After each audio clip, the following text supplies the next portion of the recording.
Hi, my name is Coach Nati, and we're going to do a cardiorespiratory test for a rugby player. This is a bronco test, 60 meters, then 40 and 20 cones. It's for the muscular endurance for rugby players. Okay, as I'm running, I'm going to run to the first 20-meter mark, red cone turn, then come back. Then I'll turn again at the first cone, then run to the 40-meter mark, which is the yellow cone. Turn there, come back and run to the starting point, which is the white cone. As I'm running, I'm demonstrating to my client how a broncho test is done. And it's done, mainly done under 6 minutes, but 5 minutes considered good. That's the 60-meter mark, the orange cone. Then you can sprint down the line or pick up your pace while finishing off. Okay, as you can see, this is a timer, and I'll time my athlete as he runs the bronco test. 3, 2, 1, go. Okay, my client just passed the 20-meter mark. He's doing good, doing good. Back, going to the 40-meter mark now.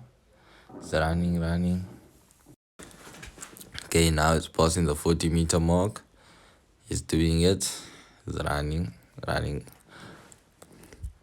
Back to start. Now he's going for the 60-meter mark, which is his last cone. And he's keeping up a steady pace as he's running through. Finishing off. See his arms are moving side to side instead of up and down. Okay, this is me, Spinati, my athlete Calvin. We'll be doing a T-test, which is the agility part of the speed and agility for a soccer player. So the measurements are from the white cone to the red cone, it's 10 meters. Red cone to the orange cone is 5 meters, and red cone to the yellow cone is 5 meters. So T-test, everything is measured in 20 meters, 10 to the red cone, and orange to the yellow, it's another 10. So I'll demonstrate how to do the T-test. 3, laying the flat on the ground, 3, 2, 1, go.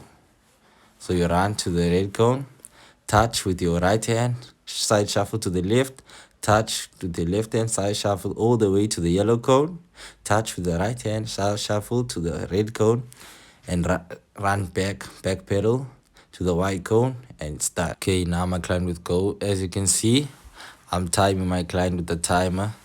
3, 2, 1, go. So he's gonna run to the red cone, touch with his right hand, side shuffle to orange, touch with the left, side shuffle all the way to the yellow cone, touch with the right hand, side shuffle to the red, and back pedal to the white cone.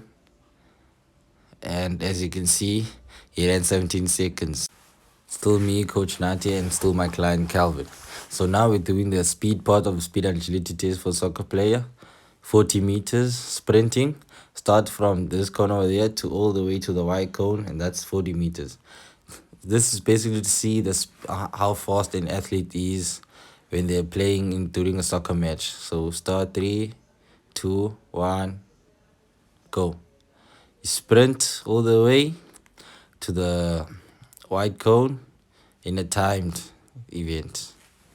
Okay, so now we're gonna time my client with the time stopwatch there. So let's wait till I get to the other white cone there all the way to the end, and time my opponent. This is just basically check the quickness of an athlete. 3, 2, 1, go.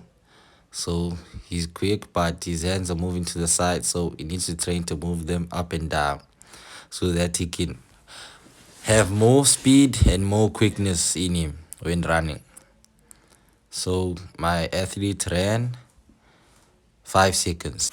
Okay, still me, Coach Nati, and Coach Calvin, my athlete.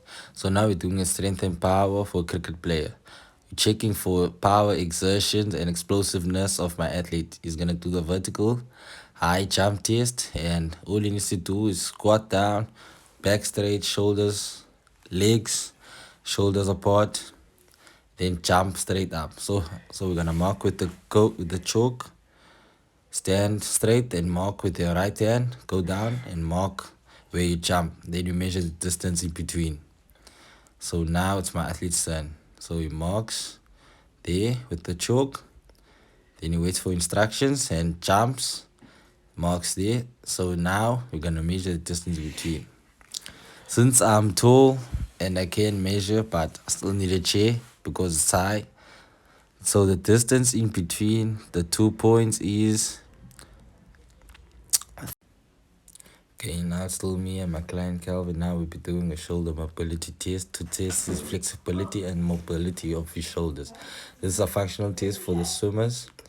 So basically to have more flexible shoulders when swimming. So we'll start with the right hand, arm, then put first together. Then if the first don't touch, you measure the distance in between the first.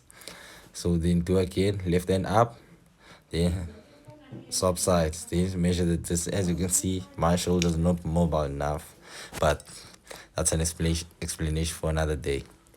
So now we're gonna test and see how my client Calvin's shoulders are.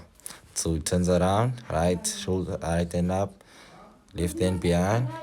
There's a gap. As you can see, there's distance between the first. So we measure the distance there, and the distance is almost 19-20 centimeters. Then the other side, still gap. So I'm gonna measure the distance, and the distance is 25-26. So based on this, the shoulders are more not. So as you can see from his shoulders not mobile enough. Okay, still me and my client Calvin. So now we're doing a flexibility test for the marathon runner, and for that flexibility test, we'll be doing an ankle dorsiflexion test.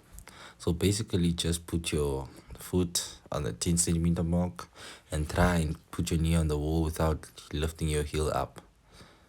So I'll start with the right foot, place my hands on the wall into a lunge position, back straight. As you can see, my heel lifts up, so I should go 2 centimeters forward. Then try again. So now my heel slightly lifts up, but get the point.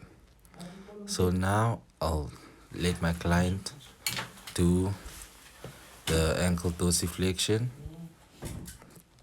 So it starts on the 10 centimeter mark. See his foot, his heel is not lifting up and his back straight, so his ankle is quite flexible on the right side, 10 centimeters. So that means it stretches his ankle most of the time. So now we try the left side. The left side still start on the 10 centimeter mark, and you see still the same thing on the right side. So his ankle still good. So now we're gonna try and get him to move back 12 centimeters, and still his heel is still on the ground. So now we're gonna try 13 and see if that's his final point. So 13 is his final point.